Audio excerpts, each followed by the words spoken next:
अरे हमारे जगन्नाथ जी, आज आधी रात को एक ब्राह्मण के सपने में आकर क्यों रो रहे हैं? और वो कौन सा गुप्त रहस्य है जो आज तक पुरी के मंदिर में छिपा हुआ है, जिसे देखने वाले की आंखें खुद प्रभु छीन लेते हैं? आइए देखते हैं इस रोमांचक और अद्भुत कथा में। बहुत साल पहले की बात है। उड़ीसा के एक छोटे से गांव में रहते थे हमारे विद्यापति। एक सीधे सादे ब्राह्मण थे। दिन भर पूजा पाठ करते, वेद पढ़ते और शाम को गांव वालों को कथा सुनाते। विद्यापति के पास ना तो बहुत धन था, ना ही कोई बड़ा पद। बस एक चीज थी जो उनके पास थी, जगन्नाथ जी के प्रति अटूट प्रेम और जिज्ञासा। विद्यापति को बचपन से ही एक बात परेशान करती थी। वो सोचते, हमारे जगन्नाथ जी की मूर्ति लकड़ी की है, बाकी सब मंदिरों में तो भगवान पत्थर के, सोने के, चांदी के होते हैं, पर पुरी में ही क्यों भगवान लकड़ी के हैं? और हर 12 या 19 साल में उनकी मूर्ति क्यों बदली जाती है? इसमें जरूर कोई गहरा रहस्य है। गांव के बड़े बूढ़े बोलते, अरे विद्यापति, ये भगवान की लीला है, इसे समझना हमारे बस की बात नहीं। पर विद्यापति का मन नहीं मानता था। एक दिन उन्होंने ठान लिया, मैं पुरी जाऊंगा और खुद अपने कालिया ठाकुर से पूछूंगा, वो ही मुझे इसका जवाब देंगे। विद्यापति ने अपनी पोटली बांधी, पत्नी से विदा ली। बोले, मैं पुरी जा रहा हूँ, जब तक प्रभु से इस रहस्य का जवाब नहीं मिलेगा वापस नहीं आऊंगा। पत्नी ने रोते हुए कहा, पर आप तो कह रहे थे कि ये रहस्य बहुत गहरा है, कहीं ऐसा न हो कि आप मुसीबत में पड़ जाएं। विद्यापति मुस्कुराए और बोले, जहाँ मेरे कालिया ठाकुर हैं, वहाँ मुझे किस बात का डर। चल पड़ा। कई दिनों तक पैदल चलते चलते विद्यापति पुरी पहुँचे। जैसे ही उन्होंने मंदिर के शिखर पर लगे नील चक्र को देखा, उनकी आंखों से आंसू बहने लगे। वो दौड़ते हुए सिंह द्वार पर पहुँचे और माथा टेका। बोले, हे प्रभु, आज इस गरीब ब्राह्मण ने आपके दर्शन कर लिए, अब तो जीवन धन्य हो गया। विद्यापति भीतर गए। जगन्नाथ जी, बलभद्र जी और सुभद्रा जी के सामने खड़े हो गए। पर जैसे ही उनकी नजर प्रभु की लकड़ी की मूर्ति पर पड़ी, उनके मन में वही पुराना सवाल फिर जाग उठा। उन्होंने हाथ जोड़कर कहा, हे कालिया ठाकुर, मुझे इस रहस्य का जवाब चाहिए। आप लकड़ी के क्यों हैं? और हर कुछ साल में आप अपनी मूर्ति क्यों बदलते हैं? लेकिन प्रभु चुप रहे, कोई जवाब नहीं आया। विद्यापति उस दिन मंदिर में ही बैठे रहे।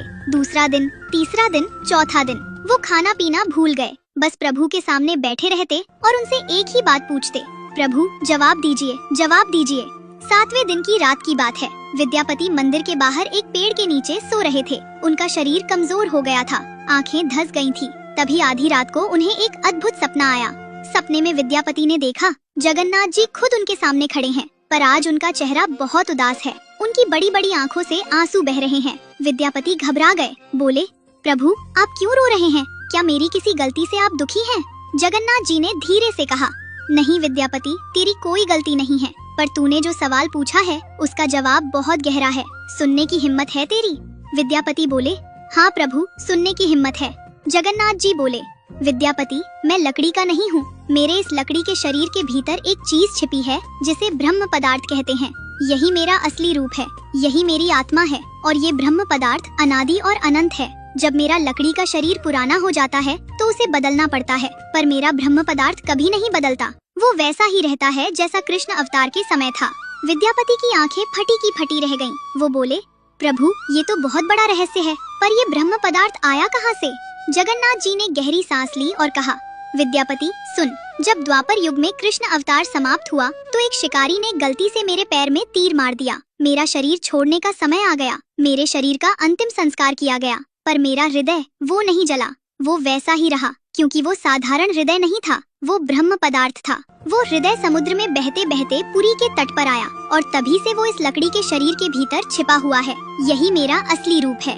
विद्यापति रो पड़े। बोले, प्रभु ये कथा सुनकर मेरा दिल भर आया, पर अब मेरे मन में एक और सवाल है। ये ब्रह्म पदार्थ जब पुरानी मूर्ति से नई मूर्ति में जाता है तो ये काम कौन करता है? क्या कोई इसे देख सकता है? जगन्नाथ जी का चेहरा और उदास हो गया। बोले, विद्यापति यही तो मेरा दुख है। जब मेरा ब्रह्म पदार्थ एक शरीर से दूसरे शरीर में जाता है तो वो समय बहुत पवित्र होता है। उस समय मंदिर के सबसे बड़े पुजारी, जिन्हें दैतापति कहते हैं, वो ये काम करते हैं, पर उनकी आंखों पर पट्टी बंधी होती है, हाथों में मोटे कपड़े लिपटे होते हैं, क्योंकि मेरे इस रूप को देखना किसी भी इंसान के बस की बात नहीं है। जो भी इसे देखेगा उसकी आंखें तुरंत चली जाएंगी या उसकी मृत्यु हो जाएगी। विद्यापति कांप उठे। बोले, इतना खतरनाक है ये रहस्य? जगन्नाथ जी बोले, हाँ विद्यापति, इसीलिए तो ये रहस्य आज तक छिपा हुआ है। पर तुझसे मैं एक विनती करने आया हूँ। विद्यापति ने हाथ जोड़े। बोले, प्रभु आप मुझसे विनती मत कीजिए, आज्ञा दीजिए। जगन्नाथ जी बोले, विद्यापति, इस बार मेरा शरीर बदलने का समय आ गया है।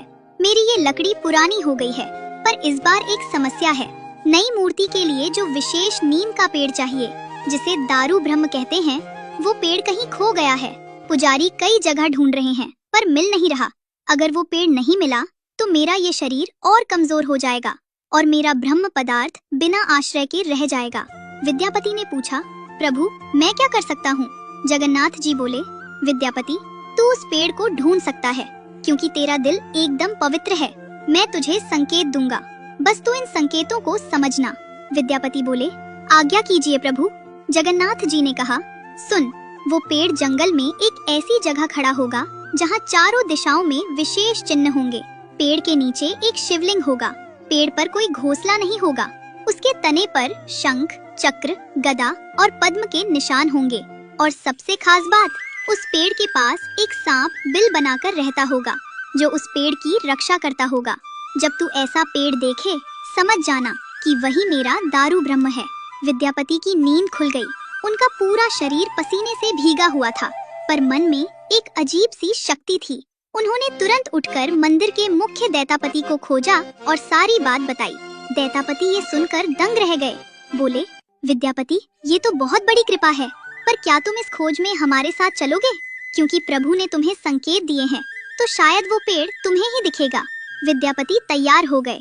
अगले दिन सुबह दैतापति, कुछ पुजारी और विद्यापति सब मिलकर जंगल की ओर चल पड़े। वो एक विशेष यात्रा थी, जिसे बनजग यात्रा कहते हैं। ये यात्रा आज भी पुरी में होती है। हर नबकलेबर के समय पुजारी और दैतापति जंगल जाते हैं और प्रभु के संकेतों के अनुसार दारू ब्रह्म खोजते हैं। विद्यापति और दैतापति कई दिनों तक जंगल में भटकते रहे। पेड़ नहीं मिल रहा था। एक दिन विद्यापति थककर एक पेड़ के नीचे बैठ गए और बोले, प्रभु, अब तो आप ही रास्ता दिखाइए। तभी अचानक एक बूढ़ा आदमी उनके सामने प्रकट हुआ। उसके चेहरे पर एक अजीब सी चमक थी। उसने कहा, बेटा, तुम क्या ढूंढ रहे हो? विद्यापति ने सारी बात बताई। बूढ़ा मुस्कुराया और बोला, मेरे साथ आओ, मैं तुम्हें वो जगह दिखाता हूँ। बूढ़ा उन्हें एक घने जंगल के भीतर ले गया। वहाँ एक विशाल नीम का पेड़ खड़ा था। पेड़ के नीचे एक शिवलिंग था। पेड़ के तने पर शंख, चक्र, गदा और पद्म के स्पष्ट निशान थे और पेड़ के पास एक बड़ा सा सांप का बिल था। विद्यापति के आंखों से आंसू बह निकले। बोले, मिल गया, यही वो पेड़ है। वो पीछे मुड़े उस बूढ़े को धन्यवाद देने के लिए, पर वहाँ कोई नहीं था। बूढ़ा गायब हो चुका था। विद्यापति समझ गए, वो कोई और नहीं, खुद जगन्नाथ जी थे, जो उनकी मदद करने आए थे। दैतापति ने पेड़ को प्रणाम किया, पर पेड़ काटने से पहले एक और रहस्य सामने आया। उस पेड़ के पास जो सांप रहता था, वो पेड़ को छोड़कर नहीं जा रहा था। जब तक वो सांप नहीं जाता, पेड़ को काटा नहीं जा सकता था। विद्यापति ने हाथ जोड़कर उस सांप से कहा, हे नाग देवता, आपने इतने सालों तक प्रभु के इस पेड़ की रक्षा की है। अब प्रभु का समय आ गया है, कृपया अपना स्थान छोड़ दीजिए। चमत्कार हुआ। वो सांप धीरे धीरे बिल से निकला, पेड़ की 3 बार परिक्रमा की और फिर जंगल में गायब हो गया। तब जाकर दैतापति ने पवित्र मंत्रों के साथ उस पेड़ को काटा। पेड़ के भीतर से एक अद्भुत दिव्य प्रकाश निकला। सबने आंखें बंद कर ली, क्योंकि उस प्रकाश को देखना किसी इंसान के बस की बात नहीं थी। पेड़ को बड़ी सावधानी से पुरी लाया गया। वहाँ मूर्तिकारों ने नई मूर्ति बनाई। फिर आई वो रात, जिसे आज भी पुरी में सबसे गुप्त रात माना जाता है। उस रात मंदिर के सारे दिए बुझा दिए गए। पूरा मंदिर अंधेरे में डूब गया। मुख्य दैतापति की आंखों पर मोटी पट्टी बांधी गई। उनके हाथों में मोटे कपड़े लिपटे गए। फिर उन्होंने पुरानी मूर्ति के भीतर से ब्रह्म पदार्थ निकाला और नई मूर्ति में स्थापित किया। कहते हैं कि जिस समय ये काम होता है, उस समय दैतापति के हाथ कांपने लगते हैं। उनके पूरे शरीर में बिजली सी दौड़ती है, क्योंकि वो साक्षात ब्रह्म को अपने हाथों से छू रहे होते हैं।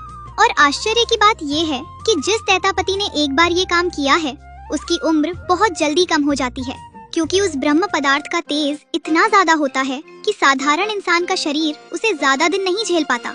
विद्यापति ने ये सब देखा। उनके मन में एक और सवाल था। उन्होंने जगन्नाथ जी से प्रार्थना की, प्रभु, ये ब्रह्म पदार्थ कैसा दिखता है? मुझे एक बार दर्शन दे दीजिए। पर प्रभु ने मना कर दिया। बोले, विद्यापति, तू मेरा प्यारा भक्त है, इसीलिए मैं तुझे ये रहस्य बताना नहीं चाहता, क्योंकि जो इसे देखेगा उसे या तो अपनी आंखें खोनी पड़ेंगी या अपना जीवन। और मैं अपने भक्त को इतना बड़ा दुख नहीं देना चाहता।